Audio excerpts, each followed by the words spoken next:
सूत जी कहते हैं, मंदार की माला से जिन पार्वती जी का केश पास अलंकृत है और मुंडों की माला से जिन शिव जी की जटा अलंकृत है, जो पार्वती जी दिव्य वस्त्र धारण की हैं और जो शिव जी दिगंबर नंगे हैं, ऐसे श्री पार्वती जी तथा श्री शिव जी को प्रणाम करता हूँ। रमणीक कैलाश पर्वत के शिखर पर बैठी हुई श्री पार्वती जी कहते हैं, पार्वती जी कहती हैं, हे महेश्वर, हमें कोई गुप्त व्रत या पूजन बताइए जो सब धर्मों से सरल हो, जिसमें परिश्रम भी कम करना पड़े लेकिन फल अधिक मिले। हे नाथ, यदि आप मुझ पर प्रसन्न हो तो यह विधान बताइए। हे प्रभु, किस तप, व्रत या दान आदि मध्य और अंत रहित आप जैसे महाप्रभु हमको प्राप्त हुए हैं।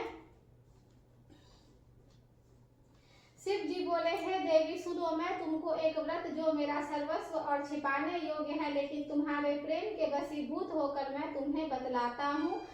शिव जी ने कहा, भारतवर्ष में जैसे नक्षत्रों में चंद्रमा, ग्रहों में सूर्य, वर्णों में ब्राह्मण, देवताओं में विष्णु भगवान, नदियों में गंगा, पुराणों में महाभारत, वेदों में सामवेद और इंद्रियों में मन श्रेष्ठ है, सब पुराणों और वेदों का सर्वस्व जिस तरह कहा गया है, मैं तुम्हें एक प्राचीन व्रत बतलाता हूँ। एकाग्र मन से सुनो। जिस व्रत के प्रभाव से तुमने मेरा आधा आसन प्राप्त किया है वह मैं तुमको बतलाऊंगा, क्योंकि तुम मेरी प्रेयसी हो। भाद्रपद मास के हस्त नक्षत्र से युक्त शुक्ल पक्ष की तृतीया तिथि को उसका अनुष्ठान मात्र करने से स्त्रियां सब पापों से मुक्त हो जाती हैं। हे देवी, तुमने आज से बहुत दिनों पहले हिमालय पर्वत पर इस व्रत को किया था, यह वृत्तांत मैं तुमसे कहता हूँ। पार्वती जी ने पूछा, हे नाथ, मैंने क्यों यह व्रत किया था, यह सब आपके मुख से सुनना चाहती हूँ। उत्तर की ओर एक बड़ा रमणीक और पर्वतों में श्रेष्ठ हिमवान नामक पर्वत है। उसके आसपास तरह तरह की भूमियां हैं, तरह तरह के वृक्ष उस पर लगे हुए हैं, नाना प्रकार के पक्षी और अनेक प्रकार के पशु उस पर निवास करते हैं। वहां पहुंचकर गंधर्वों के साथ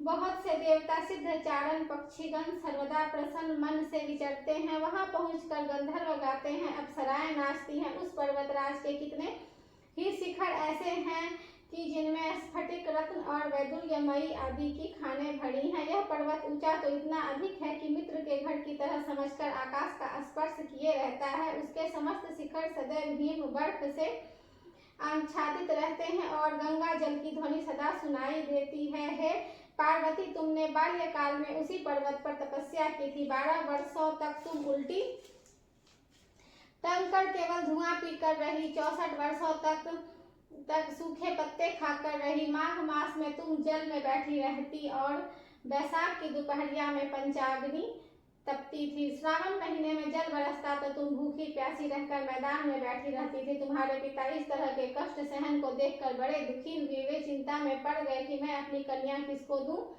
उसी समय नारद जी वहां आ पहुंचे। मुनि श्रेष्ठ नारद जी उस समय तुम्हें देखने गए थे। नारद जी को देखकर गिरी ने अर्घ, पाद, आसन आदि देकर उनकी पूजा की। हिमवान बोले, हे स्वामीनाथ, किस लिए आए हैं? मेरा अहोभाग्य है, आपका आगमन मेरे लिए अच्छा है। नारद जी ने कहा, हे पर्वतराज सुनो, मैं भगवान विष्णु का भेजा हुआ आपके पास आया हूँ। आपको चाहिए कि यह योग्य कन्या रत्न किसी योग्य वर को दे। भगवान विष्णु के समान योग्य वर ब्रह्मा, इंद्र और शिव इनमें से कोई नहीं है, इसलिए मैं यही कहूंगा कि आप अपनी कन्या भगवान विष्णु को ही देवें। हिमवान ने कहा, भगवान विष्णु स्वयं मेरी कन्या ले रहे हैं और आप यह संदेश लेकर आए हैं तो मैं उन्हें अपनी कन्या दूंगा। हिमवान की इतनी बात सुनकर मुनिराज नारद आकाश में विलीन हो गए। वे पीताम्बर, शंख, चक्र और गदाधारी भगवान विष्णु के पास पहुंचे।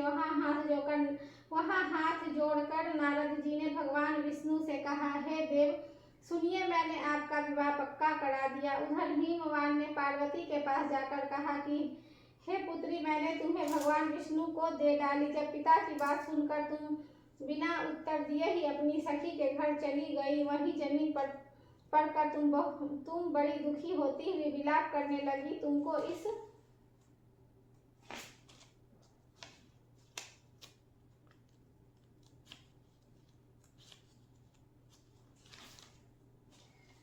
प्रकार विलाप करती हुई देख कर सखी बोली, तुम इतनी दुखी क्यों हो? इसका कारण बताओ। तुम्हारी जो कुछ इच्छा होगी मैं यथाशक्ति उसको पूरा करने की चेष्टा करूंगी, इसमें कोई संशय नहीं है। पार्वती बोली, मेरी जो कुछ अभिलाषा है उसे तुम प्रेम पूर्वक सुनो। मैं एकमात्र शिव जी को अपना पति बनाना चाहती हूँ, इसमें कुछ भी संशय नहीं है। मेरे इस विचार को पिताजी ने ठुकरा दिया है, इससे मैं अपने शरीर को त्याग दूंगी। पार्वती की इस बात को सुनकर सखियों ने कहा, शरीर का त्याग न करो, चलो किसी ऐसे वन में चले जहाँ पिता को पता न लगे। ऐसी सलाह कर तुम वैसे वन में पहुंची। उधर तुम्हारे पिता घर घर तुम्हें खोजने लगे, दूतों द्वारा भी खबर लेने लगे कि कौन देवता या किन्नर मेरी पुत्री को हरण करके ले गया है। मैं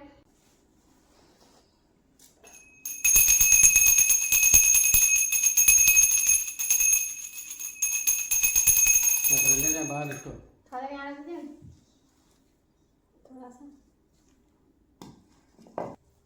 उन्होंने मन ही मन कहा, मैं नारद जी के आगे प्रतिज्ञा कर चुका हूँ कि अपनी पुत्री भगवान विष्णु को दूंगा। ऐसा सोचते सोचते हिमवान मूर्छित हो गए। गिरिराज को मूर्छित देखकर सब लोग हाहाकार करते दौड़ पड़े। जब होश आया तो सब पूछने लगे कि हे गिरिराज, आप अपनी मूर्छा का कारण बताइए।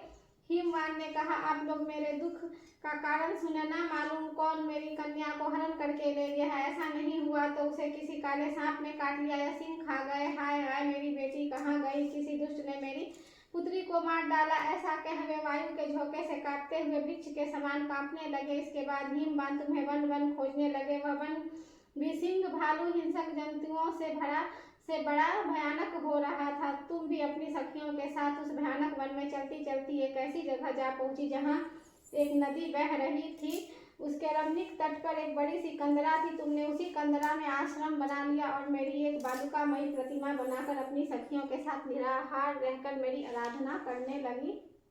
जब भाद्रपद शुक्ल पक्ष की हस्तयुक्त तृतीया तिथि प्राप्त हुई तब तुमने मेरा विधिवत पूजन किया और रात भर जाग कर गीत वाद आदि से मुझे प्रसन्न करने में बिताया। उस व्रतराज के प्रभाव से मेरा आसन डगमगा उठा, जिससे मैं तत्काल उस स्थान पर जा पहुंचा जहां पर तुम अपनी सखियों के साथ रहती थी। वहां पहुंचकर मैंने तुमसे कहा कि मैं तुम पर प्रसन्न हूँ, बोलो तुम क्या चाहती हो।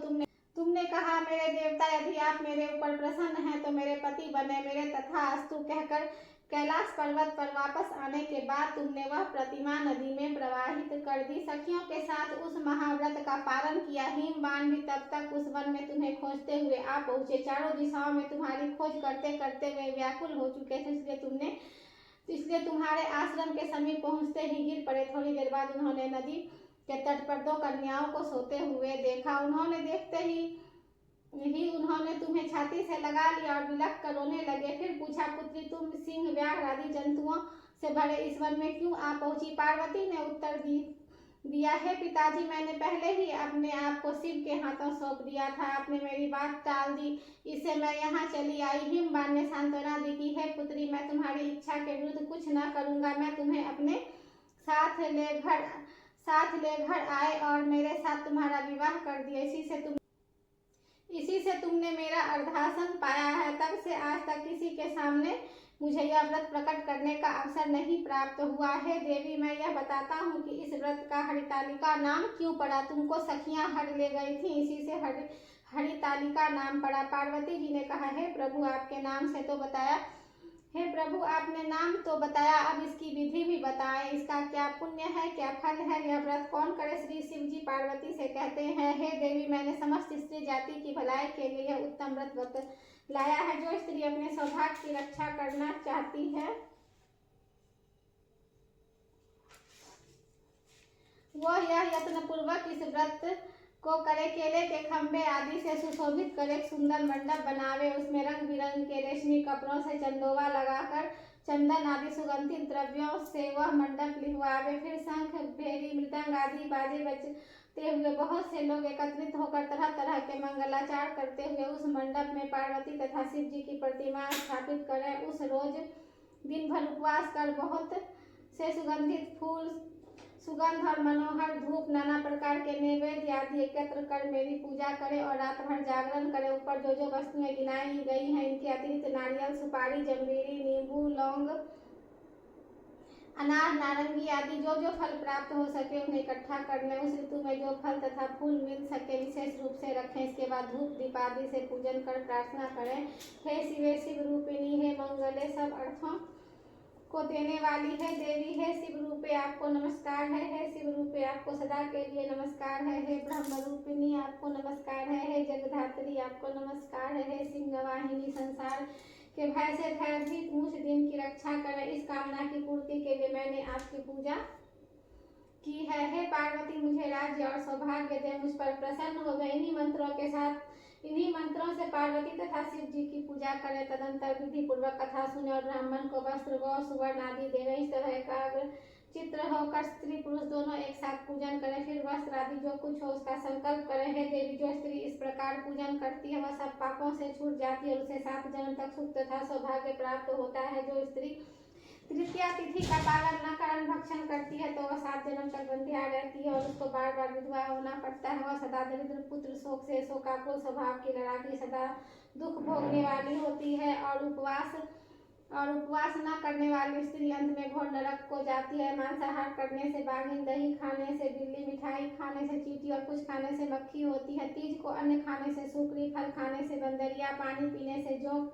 दूध पीने से सांपिन तथा उस रोज सोने से अजगरी और पति को धोखा देने से मुर्गी होती है। इसलिए सभी स्त्रियां व्रत अवश्य करें। दूसरे दिन सुवर्ण, चांदी, तांबा अथवा बांस के पात्र में अन्न भरकर ब्राह्मण को दान दे और पालन करे। जो स्त्री इस प्रकार व्रत करती है वह मेरे समान पति पाती है और जब वह मरने लगती है तो तुम्हारे समान उसका रूप हो जाता है। उसे सब प्रकार के सांसारिक भोग और सायुज्य मुक्ति मिल जाती है। इस हरितालिका की व्रत कथा मात्र सुन लेने से प्राणी को 1000 अश्वमेध और सैकड़ों वाजपेय यज्ञ करने का फल प्राप्त होता है। मैंने यह सब व्रतों में उत्तम व्रत बतलाया है जिसके करने से प्राणी सब पापों से छूट जाता है। इसमें कुछ संशय नहीं।